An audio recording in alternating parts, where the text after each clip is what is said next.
Entonces, resulta que él tenía un problema con Dios, un problema con su hermano, pero nunca se dio cuenta que el problema estaba ¿en dónde? En él mismo.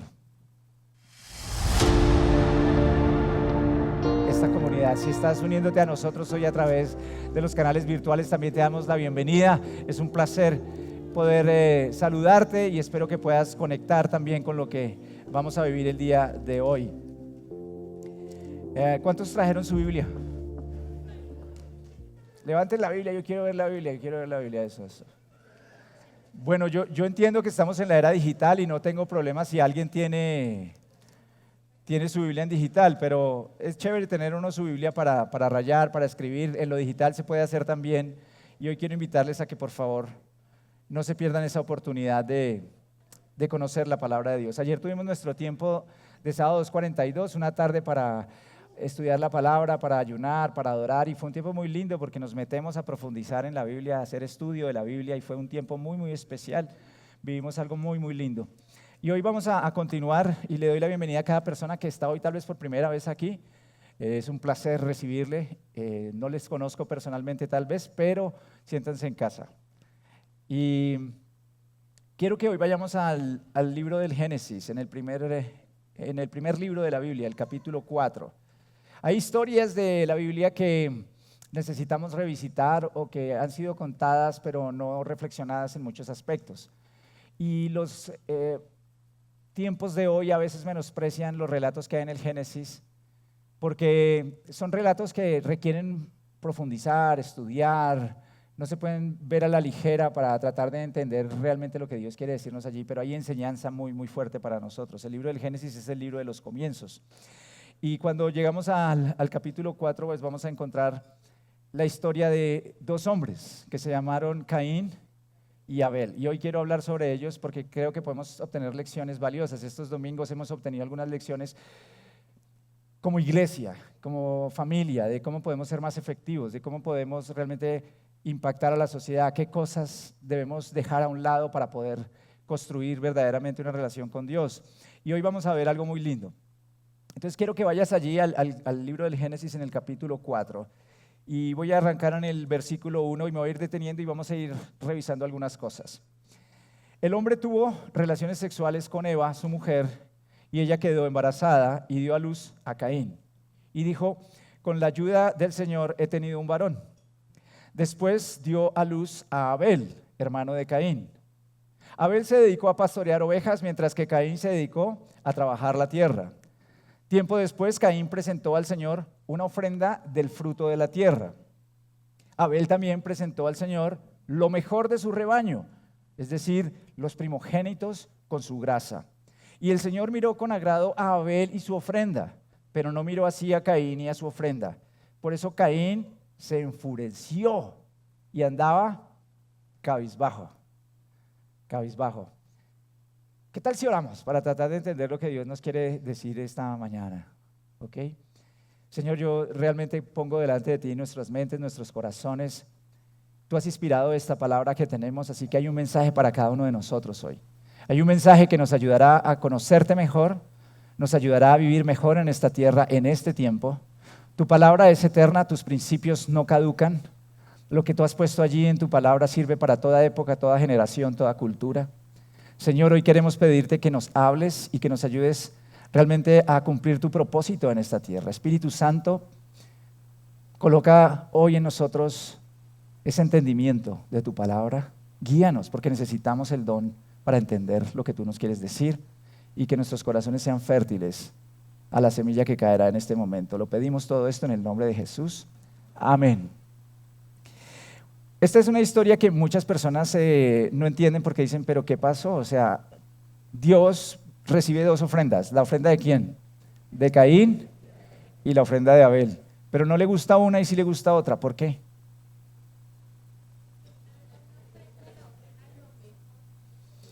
Entonces, leemos que hay como una medio clave allí en el texto bíblico que dice que Abel también presentó al Señor lo mejor de su rebaño. Ahí hay una cosa importante, lo mejor de su rebaño. Hay algo que Abel presenta que no es cualquier cosa. Caín presentó algo de la tierra, por supuesto. Caín era agricultor. Al parecer Abel, o se ve allí que Abel era pastor. Cada uno tenía su estilo, ¿no? Y cada uno trajo voluntariamente el producto de su trabajo a Dios. ¿Pero por qué lo trae?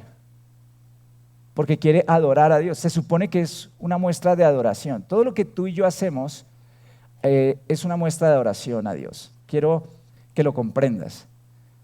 No es solo sagrado lo que hacemos un domingo aquí en la iglesia, no es solo sagrado que yo me pare aquí y predique la Biblia, sino que es sagrado lo que tú haces en tu trabajo. Tal vez no eres pastor o agricultor, pero eres ingeniero, eres abogado, eres contador, eres conductor, lo que sea que Dios te haya permitido desarrollar como una ocupación. Va más allá de eso y deberías verlo como una vocación. Eres maestro, tal vez. Y hay ocupaciones que se ven más como vocaciones, si te has dado cuenta, la vocación del maestro, la vocación del pastor, pero todos tenemos una vocación, un llamado de Dios. Y al final, eso que Dios nos da es el regalo de Dios para nuestra vida, es el don, es el talento que Dios nos da, pero lo que hacemos con eso es la adoración que le devolvemos a Dios. Tú adoras a Dios con tu trabajo, ¿habías pensado en eso? Cuando tú estás allí, cada semana, cada día, estás adorando a Dios. De hecho, podemos encontrar en el texto hebreo que las palabras que se usan para adorar y trabajar son muy similares y comparten la raíz, lo cual nos permite entender que nuestro trabajo es adoración. Es lo que le presentas a Dios. Y una buena pregunta que deberíamos hacernos es, ¿cómo es la adoración que le damos a Dios todos los días? Porque adoración no es solo esto que acabamos de hacer, que estuvo además muy especial, muy lindo. Tuvimos un tiempo hermoso de levantar las manos, de cantar, de experimentar a Dios en la adoración, en el canto. Pero no es solo esto. ¿Qué pasa cuando no hay música en tu vida? ¿Qué pasa cuando no hay canto en tu vida? ¿Qué pasa cuando no tienes el iTunes o el Spotify conectado y estás trabajando? Esa es la adoración que le das a Dios. Y ellos vinieron a darle adoración. Lo que se resalta allí en ese texto específicamente es que Abel procuró lo mejor para Dios, le dio lo mejor de él, demostrando algo, y es que Dios era su prioridad en la vida. Lo que yo tengo, yo te voy a dar lo mejor. De lo que yo hago, yo te doy lo mejor porque tú eres mi prioridad. Por eso le damos a Dios. Porque es una respuesta de nuestro corazón. No es porque Dios necesite la ofrenda que Abel le estaba dando. No es porque Dios necesitaba que le ofrecieran a un animal. Sino que lo natural es que cuando Dios nos da algo y nosotros estamos tan enamorados de Dios y tan agradecidos, lo natural es que nosotros le entregamos algo. Es como cuando tú estás enamorado de tu esposa o de tu esposo o mujer. ¿Qué es lo natural que hace uno con una esposa cuando uno está enamorado? Digamos, devolvámonos a la conquista, pero no a la conquista de América, sino cuando empezaste a salir con tu esposa y estabas enamorado de tu esposa, ¿qué hacías? Uno le salía natural, ¿sí o no? Uno iba pasando por ahí, por algún lado y veía algo que la esposa ha dicho que le gusta y ¿qué hacía uno?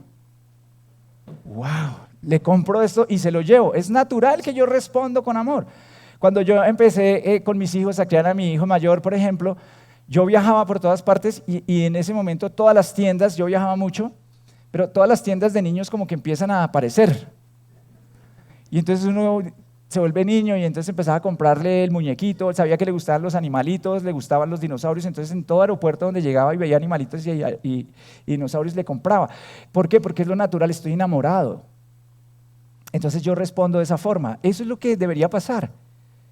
Cuando no estoy tan enamorado, entonces yo digo, ay, cierto que ella se queja porque nunca tengo un detalle. Bueno, no sé si a ustedes les ha pasado eso alguna vez, pero entonces van y compran cualquier cosa. Cualquier cosa le llevan para que tome a ver, como para, y eso sí se acuerdan. O cuando uno llega y se acordó del aniversario tarde. Entonces uno sale y consigue la primera flor que encuentra en el campo. Y dice, ay no, es que estos días estaba pensando en ti y pensé en esa flor. Mentira, fue que se le ocurrió en ese momento para poder llegar con un detalle. De alguna forma lo que quiero acercarte es a la esencia de lo que quiere decir el libro del Génesis. Eso era Dios para Caín. Toma, ahí te entrego esto porque mi hermano está dando lo mejor que tiene. Yo no me puedo quedar atrás. Mi hermano está haciendo eso, mi hermano te está entregando algo especial, yo también te lo voy a entregar. Y lo importante aquí es que sepas que la adoración consiste en la ofrenda más la actitud del corazón.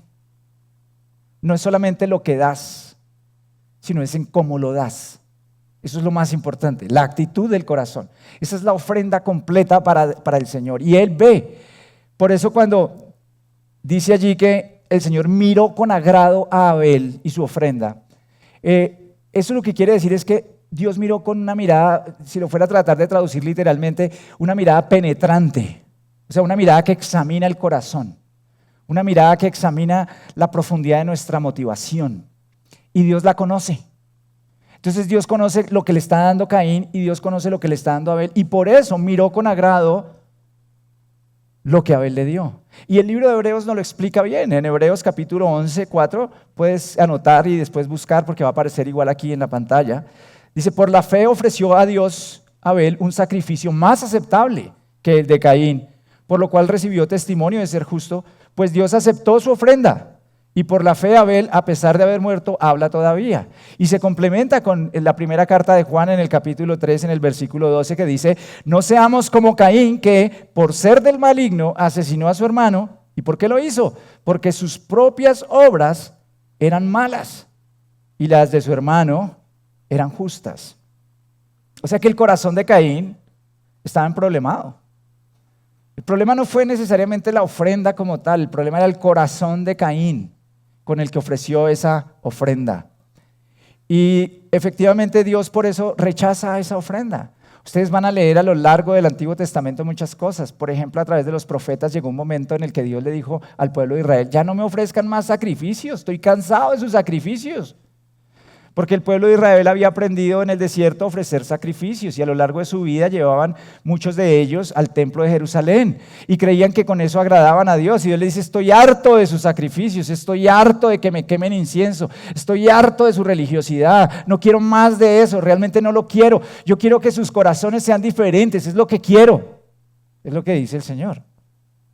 Porque para Él la actitud importa mucho más. Sigamos allí en el Génesis, en el capítulo 4, y leemos en el versículo 6 que entonces el Señor le dijo a Caín, ¿por qué estás tan enojado? Porque Caín se puso bravo. ¿Cómo así que no me recibe la ofrenda? ¿Qué le pasa? ¿Por qué andas cabizbajo? Y el Señor le dice, si hicieras lo bueno, podrías andar con la frente en alto, pero si haces lo malo, el pecado está a la puerta para dominarte. No obstante, tú puedes dominarlo. Caín habló con su hermano Abel y cuando estaban en el campo, Caín atacó a su hermano y lo asesinó. ¡Qué brutalidad! ¡Qué cosa tan terrible lo que pasa acá! Miren, aquí aparece el enojo de Caín. Y del manejo del enojo, con todas sus expresiones progresivas, depende la calidad de nuestras relaciones con Dios y con todas las otras personas. Caín se enojó a tal grado que terminó odiando a su hermano, envidiando a su hermano y matando a su hermano. Noten que Dios le ofreció a Caín una posibilidad de resolver eso de manera diferente.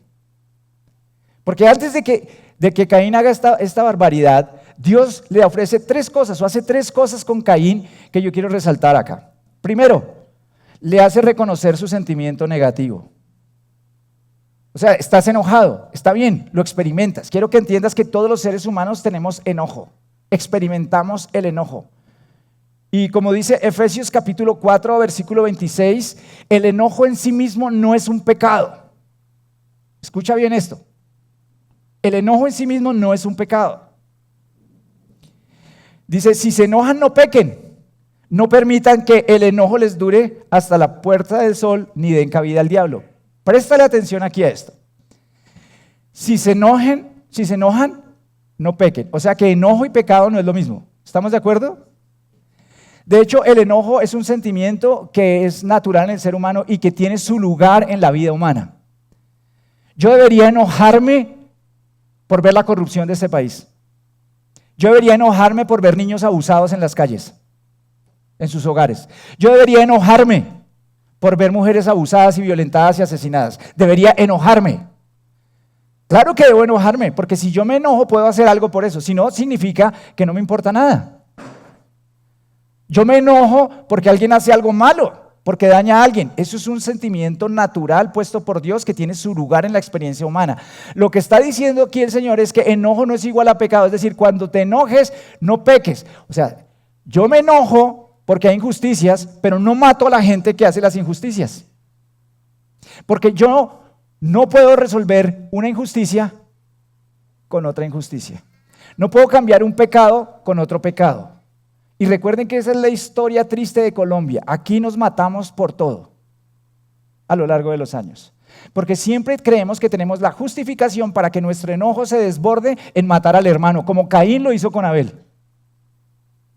Siempre creemos que tenemos la razón y entonces tenemos que aplastar al otro. No hemos aprendido a conversar, a manejar el enojo, a dialogar aún en medio de las diferencias. Entonces Dios lo que le está diciendo a Caín es, lo que tienes que hacer es reconocer tu sentimiento negativo. Le está diciendo eso, mira, estás enojado. Entonces cuando tú estás enojado dices, sí, estoy enojado, lo estoy reconociendo. Cuando tu esposo te pregunte, mujer, ¿qué te pasa? No le digas, no, nada. Porque eso no lo deja groggy. Nada, pero no me hablas, llevas 10 días sin hablarme y no te pasa nada. Groggy. Claro, enojo. Si te enojas, no peques. Entonces, si estás enojado tú, hombre, no peques. No agredas a tu mujer, no agredas a tus hijos. Cálmate, respira, reconoce que estás enfadada o enfadado. Segundo, lo que le dice el Señor es, le explica por qué no recibió su ofrenda con agrado. O sea, lo que le está diciendo es, asume tu responsabilidad con lo que hiciste. Yo no recibí tu ofrenda porque es que tus acciones no son correctas. Porque es que tú no puedes hacer un montón de cosas mal y después venir a tratar de congraciarte conmigo dándome una ofrenda. Así no funciona Dios. Tú no compras el favor de Dios. Tú no puedes vivir tu vida como quieras vivirla y después vienes y crees que compras a Dios ¿con qué? Con una ofrenda, con un diezmo, con un servicio. No. Así no compramos el favor de Dios porque el favor de Dios es gratuito. Dios nos da su gracia.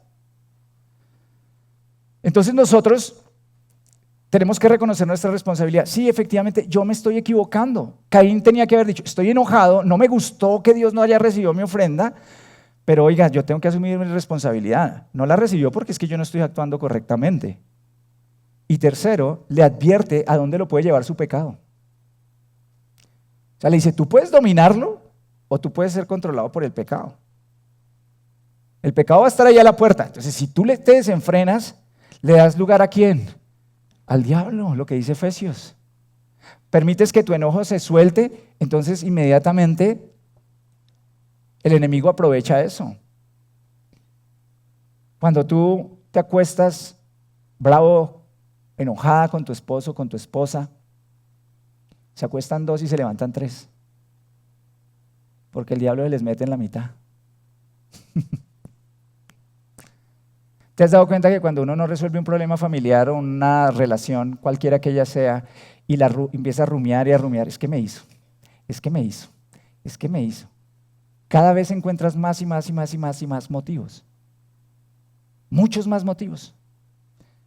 Tu cerebro empieza a elaborar nuevas motivaciones.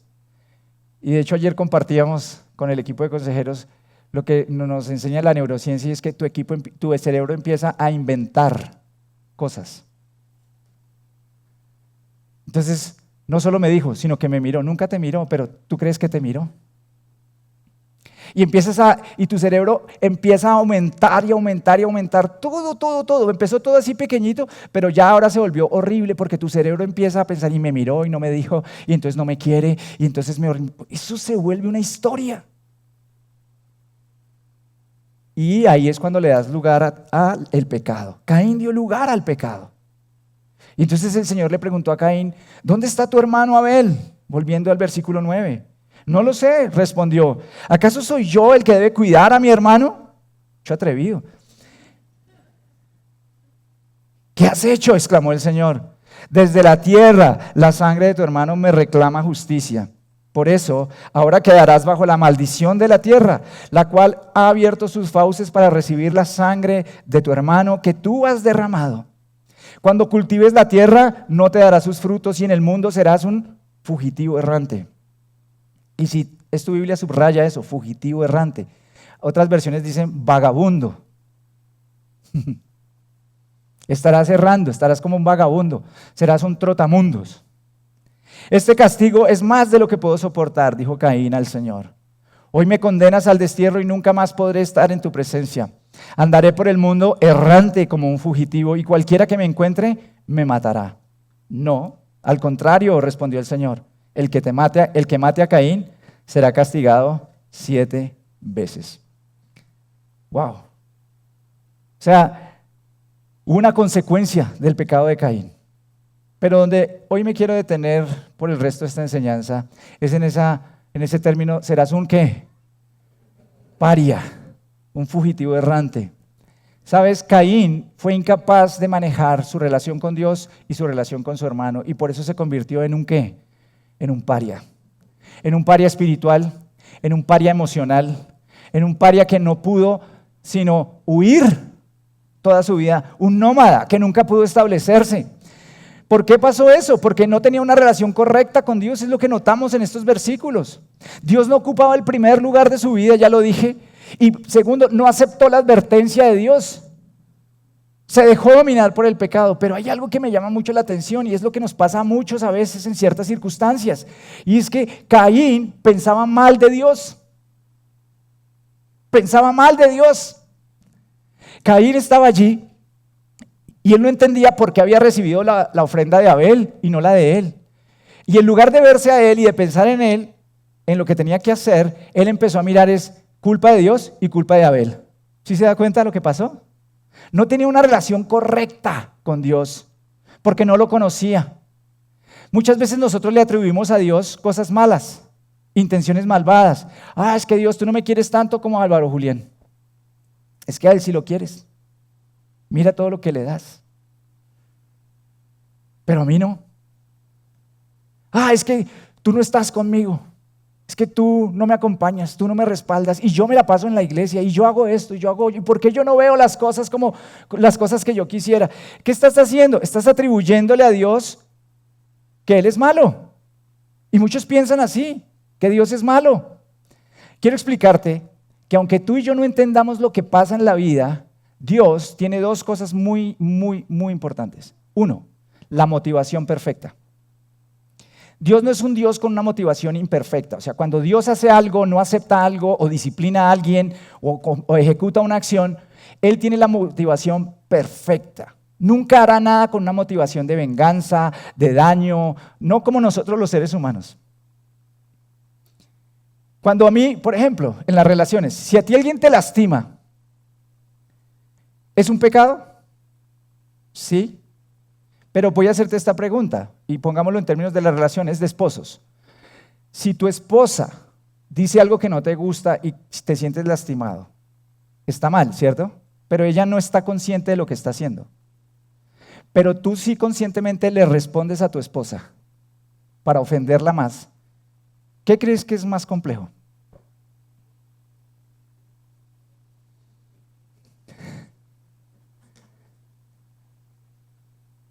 Las dos, pero hay una que es más compleja para mí. Sí, yo sé que las dos están mal, porque no nos debemos lastimar, pero es que a veces no nos damos cuenta de que dañamos a otros. Pero cuando yo lastimo a mi esposa sabiendo que la estoy lastimando, es peor. Entonces, ¿cuál es mi motivación? Incorrecta. La motivación de mi esposa, ¿cuál es? No era lastimarme, la embarró, es un ser humano, falló. Volvemos al tema de actitud. Entonces, Dios no opera así. Dios no dice algo y dice, ¡ay, se me salió! ¡Ay, disculpa, no quería ofenderte! No. Cuando Dios dice algo es porque Él sabe que está diciendo lo que tiene que decir. Cuando Dios hace algo en tu vida es porque es correcto. Cuando Él no te da algo es porque su motivación es mejor para ti. Si tú haces una oración y Dios no te concede la respuesta a esa oración como tú la quieres, no pienses que Dios es malo y te está castigando. Lo que pasa es que Dios sabe que hay algo mejor para ti o que hay algo que no te conviene, porque su motivación es perfecta. ¿Se entiende esto de la motivación perfecta? Y segunda cosa importante para conocer de Dios es que Dios tiene la película completa. Entonces Dios conoce todas las cosas, las circunstancias, las actitudes. Por eso Él puede tomar las decisiones de la mejor manera, porque Él sabe bien lo que está pasando tras bambalinas, cosas que yo no sé. Entonces yo, por ejemplo, estoy queriendo algo, pero eso que yo quiero, ese progreso que yo supuestamente veo en mi profesión, me va a conducir a algo que es malo.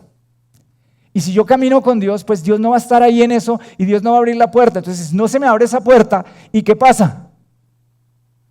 Dios, tú eres malo. No, no es malo, te está cuidando. Hace años hubo un huracán en Cancún y yo tenía una pareja de amigos que se iba de luna de miel para Cancún, compró todas las cosas en Cancún, estuvo espectacular, todos estaban felices, iban para Cancún, huracán, se acabó la luna de miel. Estaban furiosos con Dios. No había pasado el huracán. Simplemente que hubo un problema y se les dañó la luna de miel y se pusieron furiosos con Dios.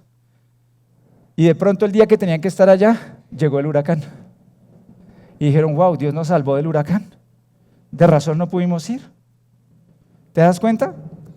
Dios tiene la película completa y Dios tiene la motivación correcta, perfecta. Eso es lo que pasa con Caín y Caín no lo aprende a ver. Entonces pensamos mal de Dios. Segundo, pensamos mal de los demás. No tenía una relación correcta con su hermano. Se molestó. ¿Qué culpa tiene el hermano de ser chévere?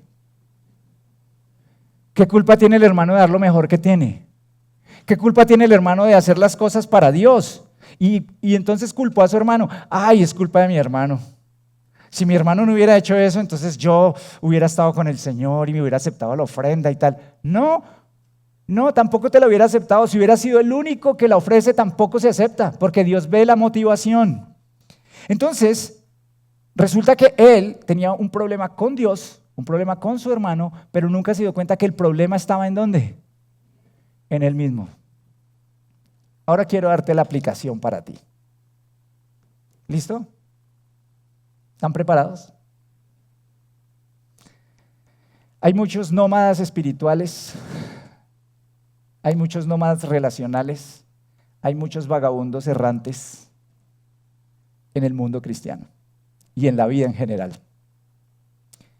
Viven huyendo de sus relaciones, viven huyendo de la gente, viven huyendo de las situaciones, viven dándole la espalda a todo lo que Dios les quiere dar, porque no se dan cuenta que el problema no está en los demás.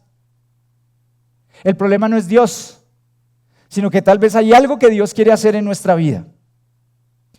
Así como Caín, que empezó a huir y se convirtió en un errante, un vagabundo, hay personas que son así porque nunca se asientan en ninguna parte. Sus relaciones son completamente inestables, totalmente inestables. Relaciones emocionales, van de una relación a otra, de un matrimonio a otro, de un noviazgo a otro. No les convence a nadie. No les parece chévere a nadie. Entran en una relación y después al tiempo están corriendo, están saltando, se están yendo. ¿Por qué creen que nuestros hogares son lo que son hoy en día? Gente que está corriendo de sus relaciones emocionalmente. Padres e hijos desconectados, porque no se entienden, porque huyen. Entonces los hijos están esperando a crecer para irse de la casa. Porque no logran conectar con los padres y los padres no logran conectar con los hijos, entonces es mejor que se vayan. Trabajos, ¿has visto la persona que salta de un trabajo para otro? Va de un trabajo para otro y siempre es que me persiguieron en ese trabajo y después lo persiguen en el otro y después lo persiguen en el otro y después no lo quieren en el otro y todo el tiempo lo persiguen y lo persiguen y lo persiguen. ¡Wow! El mundo conspira contra ti. Siempre es el problema del jefe, siempre es el problema del compañero, siempre es el problema de alguien más, pero nunca miro lo que pasa en mi corazón, lo que hay en mi vida. Y entonces le atribuimos cosas a Dios. Dios, pero ¿por qué no me respaldas? ¿Por qué no me cuidas? ¿Pero por qué no estás conmigo? ¿Pero qué es lo que pasa, Dios? ¿Por qué? ¿Por qué? ¿No les gusta algo y huyen? Se sienten envidiosos. Le dieron el ascenso a ese. No, ese era para mí. ¿Por qué se lo dieron a él y no a mí? Me voy de esta empresa. Ni hablemos de las iglesias. Porque es que el turismo eclesial es una cosa de locos. De iglesia en iglesia. De iglesia en iglesia. Viendo a ver en dónde encuentro la iglesia que haga lo que yo quiero. Y cuando la iglesia no hace lo que yo quiero, adivine qué hago. Chao. Chao. Imagínate cómo crece una persona espiritualmente si no se planta en una iglesia. O cómo crece una relación si no está plantada. Agarren ustedes un árbol, plántenlo, o una planta, plántenlo en una maceta y en una semana pásenlo a otra maceta. Y hagan así eso todas las semanas. Y me cuentan cuánto crece la plantica. No crece. Y hasta se les muere. Llega a morir. ¿Por qué? Porque nunca se arraigó, porque nunca llegó a obtener lo que necesitaba de nutrientes de la tierra. ¿Cómo puedes, si sales de una relación y te metes a otra todo el tiempo, cómo puedes crecer como persona? Cuando te casas, quiero que entiendas que cuando te casas y Dios te da esa persona hermosa con la que te casas, va a haber situaciones difíciles.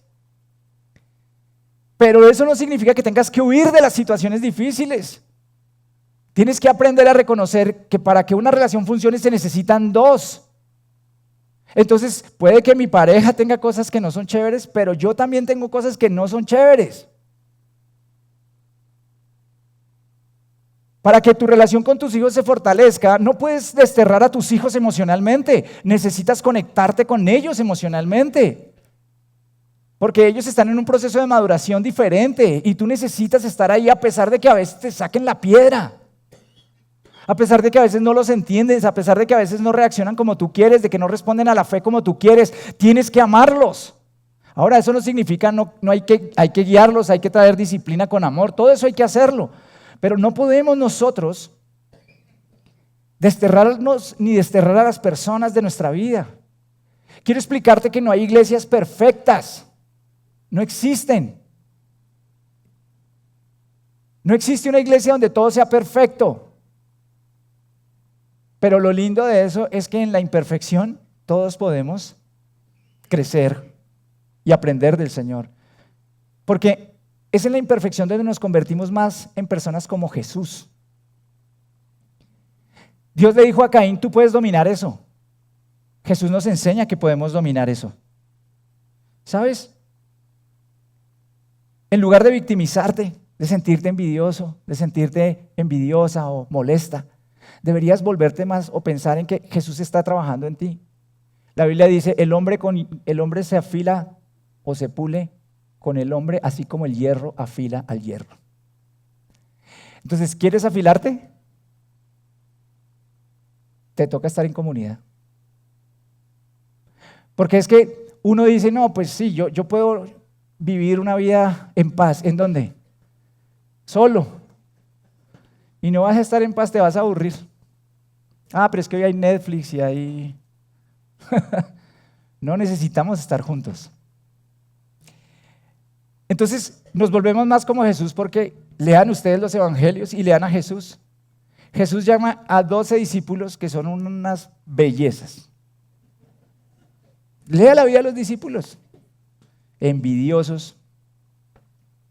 ¿En serio? Ladrón, por ahí había uno. Traicioneros. Es que les puedo enumerar todas sus cualidades. ¿Y qué hizo Jesús? Los discipuló, cuando tuvo que jalarle las orejas, se las jaló. Un día que le dijo, ¿hasta cuándo tengo que aguantármelos? Y qué maravilla, ¿sí o no? A mí eso me trae mucho consuelo. No, pero no por ustedes, no por ustedes, porque ustedes son unas almitas de Dios. Pero eso trae consuelo. Piensa cuando tienes rollos con alguien, piensa en Jesús. ¿Cómo aprendes a amar a alguien como Dios dice que amemos? Con gente imperfecta. ¿Sabes qué dice Jesús en su palabra? Jesús en su palabra dice, ¿qué gracia tiene? Lo uso en mis términos. ¿Qué gracia tiene que ames al que te ama? Eso hace la gente que no conoce a Dios. Así que yo te invito a que ames a los que no te aman. Eso sí es tremendo. Eso sí es reino de Dios. ¿Quieres hablar de reino de Dios? Eso es reino de Dios. Lo demás es humanidad. Pero reino de Dios, vivir en el reino de Dios es otra cosa. Entonces quiero invitarte a que pienses esto. No todos los problemas y no todas las cosas que estás enfrentando relacionalmente son culpa de los demás o de Dios. Y la iglesia tiene que crecer y madurar en este tiempo. La iglesia tiene que crecer, queridos, porque a veces tenemos un montón de bebés emocionales. Y por bebés emocionales es que no podemos impactar la sociedad. Porque en vez de estar haciendo lo que tenemos que estar haciendo allá, estamos enredados acá. Entonces, muchas personas empiezan a victimizarse y te voy a dar unas señales de cómo se victimizan, porque eso fue lo que hizo Caín. Pobrecito yo, no, voy a tener que huir. La vida es muy dura conmigo. Dios me castiga muy fuerte. Eso se llama victimizarse. Los que se victimizan tienen unas características comunes. Generalmente se lamentan y emiten queja en todo momento. A toda hora se están quejando. A toda hora. Por todo lo que les sucede. Pero no hacen nada para cambiar la situación. Nada. Suelen distorsionar la realidad e interpretar erróneamente las palabras y los actos de los demás. Y siempre ellos creen que los están ofendiendo. Siempre. Son pesimistas. Exageran lo negativo todo el tiempo. Todo el tiempo. Por lo general exigen, no piden ayuda ni favores, sino que exigen. Exigen que los atiendan, exigen que les den, exigen. Emocionalmente solo quieren. Culpan a los demás por lo que les sucede. Y a veces se menosprecian a ellos mismos y son autocríticos consigo mismos todo el tiempo. Sus frases preferidas son: lo que pasa es que nadie me entiende. Nadie. O cosas como: tengo que hacer una escena para que me presten atención. O le dicen a la gente: siempre te enojas conmigo por nada, porque ellos nunca hacen nada. Entonces cuando alguien se enoja con ellos es por nada. O esta es peor: es que lo hice porque tú lo hiciste. Es que tú me obligaste a hacer esto. Entonces yo te invito a que aprendas que la única manera de que la iglesia sea fuerte, de que tu familia sea fuerte, de que tus relaciones sean fuertes, es que dejes de vagar emocionalmente y te reencuentres con lo que Dios diseñó para ti. Es que puedes tener relaciones saludables si creces, si avanzas. Y Efesios 4:29, y los quiero llevar allí a ese pasaje en el Nuevo Testamento, nos dice cómo hacerlo. ¿Cómo hacerlo? Efesios 4:29. Eviten toda conversación obscena. Por el contrario, que sus palabras contribuyan a la necesaria edificación y sean de bendición para quienes escuchan. No agravien al Espíritu Santo de Dios, con el que fueron sellados para el día de la redención. Abandonen toda amargura, ira y enojo, gritos y calumnias y toda forma de malicia.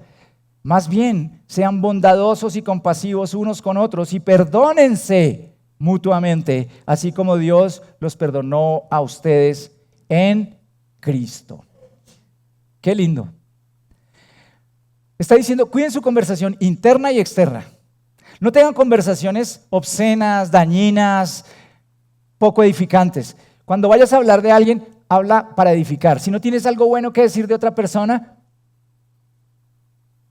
no hables, no chismees, no critiques todo el tiempo. Deja de estar viendo solamente lo malo de los demás.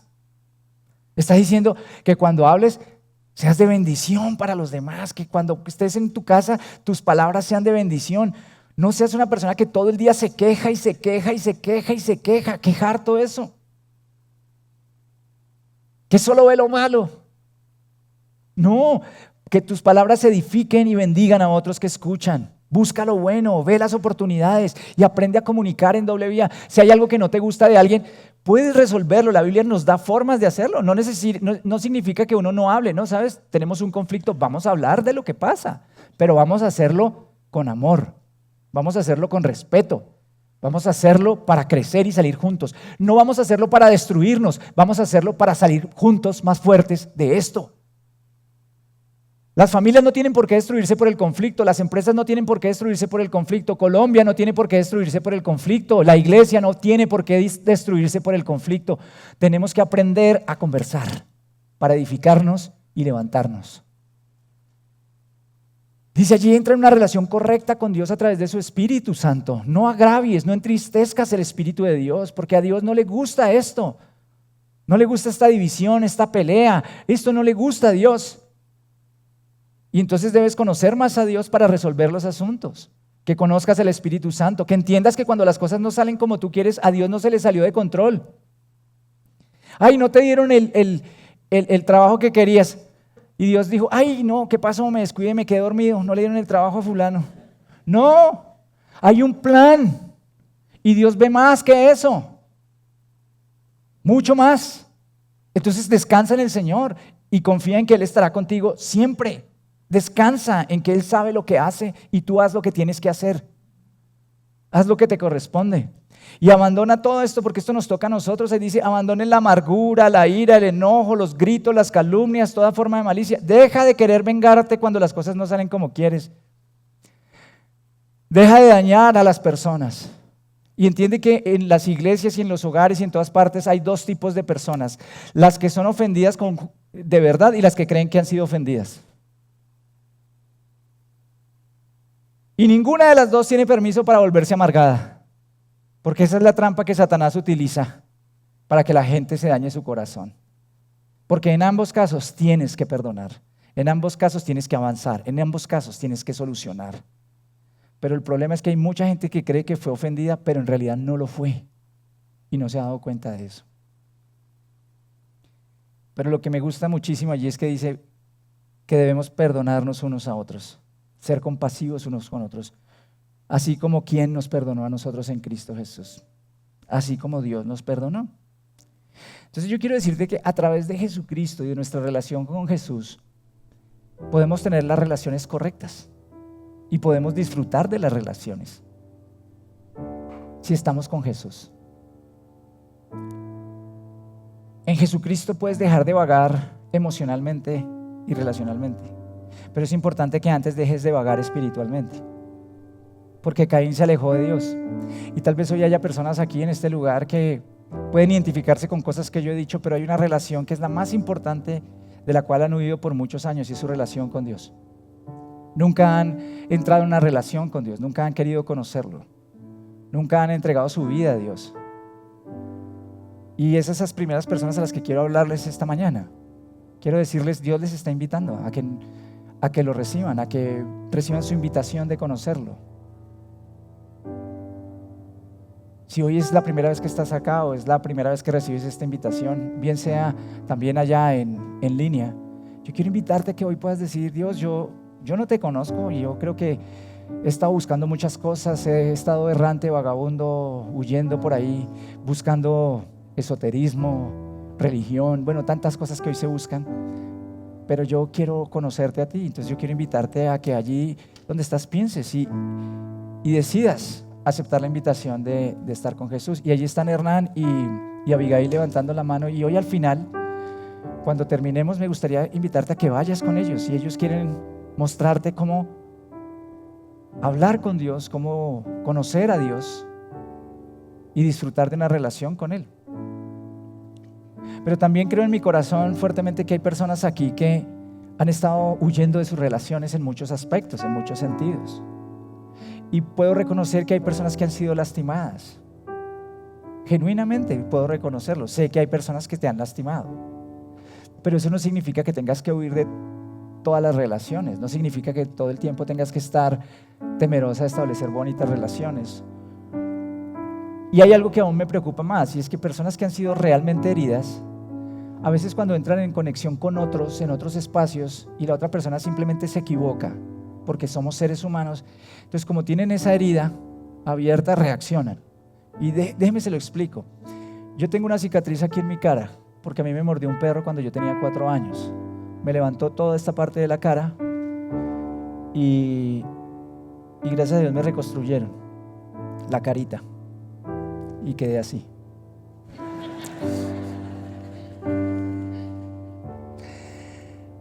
Pero yo me toco la cicatriz y a mí no me duele. Yo la veo y claro, recuerdo que fui lastimado. Recuerdo que ya cuando un perro está comiendo, y menos si es un pastor alemán, uno no lo abraza. Pero no me duele. Tengo mis lecciones de eso, pero no me duele. Pero si a mí me tocaran acá e hiciera así, lo más probable es que si esto no estuviera sano y tú me vas a tocar, yo hago esto. Pues es una reacción natural, porque estoy muy herido. Entonces quiero que entiendas que hay muchas personitas que tienen muchas cicatrices en el alma. Entonces no importa por dónde la toques, siempre le va a doler. Entonces tú la tratas de agarrar por un lado, la tratas de agarrar por otro, y por eso están corriendo todo el tiempo. Entonces esas personas que genuinamente están heridas, hoy quiero invitarte a que sueltes esas heridas en Jesús y entiendas que Él murió por eso en la cruz y que Él puede traer sanidad a tu vida, pero que tú tienes que decidir soltar eso ya. No vas a cambiar nada con resentimiento, ya eso pasó, no lo vas a poder cambiar. ¿Listo? Pero recuerda que Jesús cargó todo eso en la cruz por ti. Entonces suéltalo y descansa, y si necesitas ayuda, pide ayuda para poder restaurar y poder soltar cualquier amargura. Y está el tercer tipo de personas a las que quiero hablarle esta mañana. Son esas personas que creen que han sido ofendidas, pero no lo han sido. Que tienen conflictos internos. Y no quiero juzgarte porque no creo que esas personas sean malas personas. Quiero que me entiendan. O sea, no creo que tengamos que decir, ay, es que esos son el resto de ese horrible. No. Creo que son personas que de pronto no obtuvieron las herramientas emocionales en la vida de su familia para poder resolver, o que todavía no han experimentado de alguna forma ese perdón y ese amor de Cristo en sus vidas que les permita conectar con otros en este nivel, y por eso viven juzgando a otros, viven todo el tiempo huyendo de otros, corriendo de sus relaciones. A esas personas hoy quiero invitarles a que reconozcan de alguna forma que necesitan que Dios les sane y les ayude, y que puedan incluso levantar también su mano y tener esa ayuda. Saben que en esta iglesia tenemos procesos muy lindos en donde buscamos ayudar a las personas con esto. Entonces quiero invitarte a que ores, cualquiera sea tu caso, cualquiera sea tu caso. Y los que dicen, no, yo estoy bien, ¿para qué vine? Quiero que entiendas que todo lo que Dios te habla sirve para hoy, para mañana, para ti o para alguien más que algún día Dios pondrá en tu camino. Y juntos pongamos esto delante del Señor esta mañana. Bueno, y Señor, venimos a ti reconociendo que a veces realmente tenemos muchas cosas que abandonar en nuestra vida, porque como consecuencia de esas heridas o de esas experiencias o de esas ideas que tenemos, nos hemos alejado de ti, de nuestra familia, de nuestra iglesia y aún de los compañeros de vida que nos has dado en el trabajo, en el estudio, en muchos lugares. Hoy creemos que tu voluntad es que nosotros seamos luz para esta tierra. Pero ¿cómo seremos luz para esta tierra si en nosotros no hay sanidad, si en nosotros no hay libertad? ¿Cómo amaremos a aquellos que no te conocen si nos cuesta amarnos en el lugar en donde te conocemos? ¿Cómo podremos amar y tener compasión por aquel que no ha escuchado tu palabra si aún en nuestra familia nos cuesta caminar juntos? Hoy queremos suplicarte que sanes a tu iglesia, y no solo al punto de encuentro, sino a toda la iglesia en el país. Queremos una iglesia que realmente se arraigue, que ame el lugar donde está. Queremos amar a Colombia y empezar a amar a Colombia amando donde estamos, con quienes estamos. Señor, nuestro país es un país de errantes, gente sin identidad. Queremos que tú sanes nuestra tierra, pero sánanos primero a nosotros. Hoy te pido que tu Espíritu Santo traiga paz a quienes han sido heridos, a quienes tienen esas cicatrices, esas cosas que les han dolido tanto y que todavía no han sanado. Espíritu de Dios, trae ahora consuelo para ellos y más allá de lo que yo puedo decir, yo te pido que tu acción sea concreta en sus vidas, en sus mentes, en su alma, en su espíritu. Ayúdales a liberarse de toda amargura, de todo dolor, y muéstrales que tú, Jesús, moriste en una cruz para llevar todo su dolor y para que ellos puedan vivir de una forma plena contigo. Tú dijiste que viniste para darles vida y vida en abundancia. Yo oro por cada persona que de pronto no se ha dado cuenta que necesita ser sanada, que necesita madurar, que necesita crecer. Tú no estás aquí para dañarla ni para señalarla y apartarla, porque no lo hiciste con Caín. Tú le dijiste a Caín lo que él podía hacer y él decidió no hacerlo. Yo oro para que las personas que escuchan este mensaje y que se identifican con lo que hoy he enseñado no sean como Caín, sino que más bien se acerquen a ti y te digan: ok, Señor, aquí estoy, trabaja conmigo. Me niego a actuar de manera incorrecta. Trae sanidad a sus vidas también. Y oro por aquellas personas que hoy no tienen una relación personal contigo, que no te conocen como Padre, para quienes tú no eres el Salvador y el Señor de sus vidas. Hoy pido que los atraigas a ti y que ellos puedan también ser tierra fértil para que puedas hacer de ellos una nueva creación.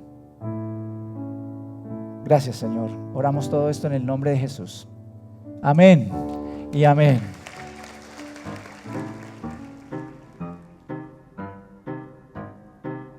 Hoy presentamos el GPS de la obediencia.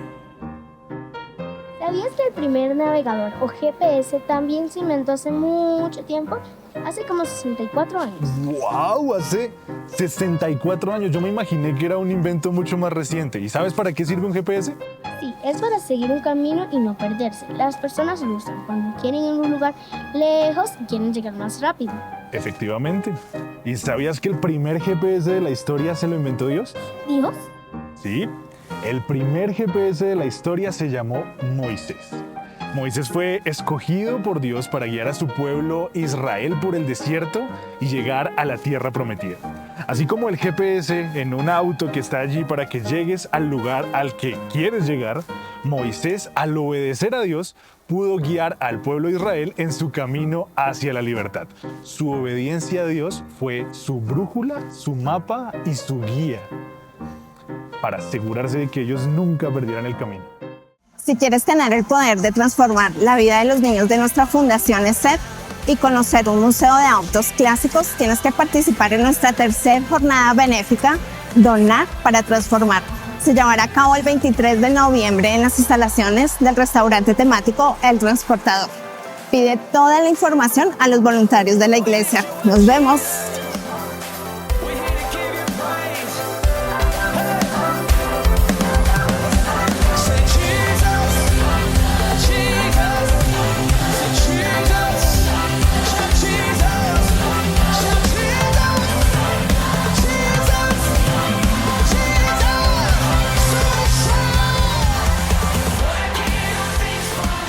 Iglesia, ayúdanos a cumplir la meta de venta de 300 boletas para esta jornada benéfica. Comparte la información con tus familiares, amigos, en tu empresa, en tu barrio, en todo lado, para que entre todos llevemos más poder de transformación a nuestros niños de la Fundación ESER.